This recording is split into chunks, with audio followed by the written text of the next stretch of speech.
இதுக்கு மேல நான் என்ன கண்டென்ட் கொடுக்குறது ஒண்ணுமே இல்லை. என் தலைவன் கொடுத்துட்டாரு. ஆக்சுவலா வந்து 2-3 தடவை பிரஸ் மீட் தள்ளி போச்சு. ஆக்சுவலா 23 தான் நாங்க பிரஸ் மீட் பிளான் பண்ணியிருந்தோம். அப்ப வந்து மிஸ்கின் சார் வந்து ஃபாரின் போறாரு.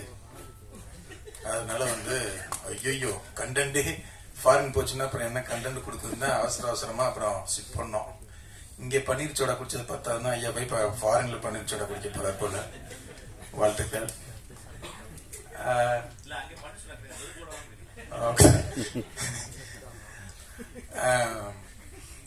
பரிமளா அண்ட் கோ, இது வந்து ஒரு 3 வருஷத்துக்கு முன்னால நான் எழுதின கதை. ஃபர்ஸ்ட் வந்து இதுக்கு வந்து பரிமளா ஃபேமிலி அப்படிங்கிறது தான் டைட்டில் இருந்தது.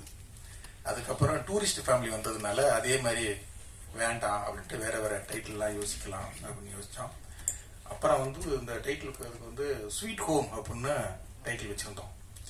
அப்புறம் திடீர்னு பரிமளா ஃபேமிலியா பரிமளா அன்கோன்னு வச்சா எப்படி இருக்கும் அப்படின்னு ஃபர்ஸ்ட் என் ஒய்ஃப் கிட்டே என் பசங்கள்ட்ட தான் கேட்டேன். அந்த அவன் சொன்னது மாதிரி தான் வசந்தன் கோ மாதிரி இருக்கு அப்படின்ட்டாங்க. அப்புறம் சிப்பன் கம்பெனி மாதிரி இருக்கு அப்படின்ட்டாங்க. அப்புறம் என் 2 பையங்களும் ஓட்டு போட்டாங்க, ஸ்வீட் ஹோமா பரிமளா கோவா அப்படின்ட்டு.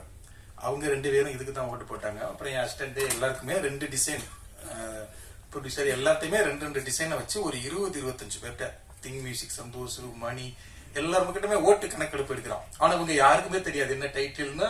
ஜெயராம் சார் பரிமளா ஃபேமிலி தானே அப்படிங்கிற இதுலயே இருக்கிறாரு. ஊர்வசியமாவும் அதே தான் கேட்டுக்கிட்டே இருப்பாங்க. இந்த கதை வந்ததே அது ஒரு பெரிய கதை இருக்கு. 2 டிசைன் பண்ணி எல்லாத்தையும் காமிச்சு ஓகேவானதான்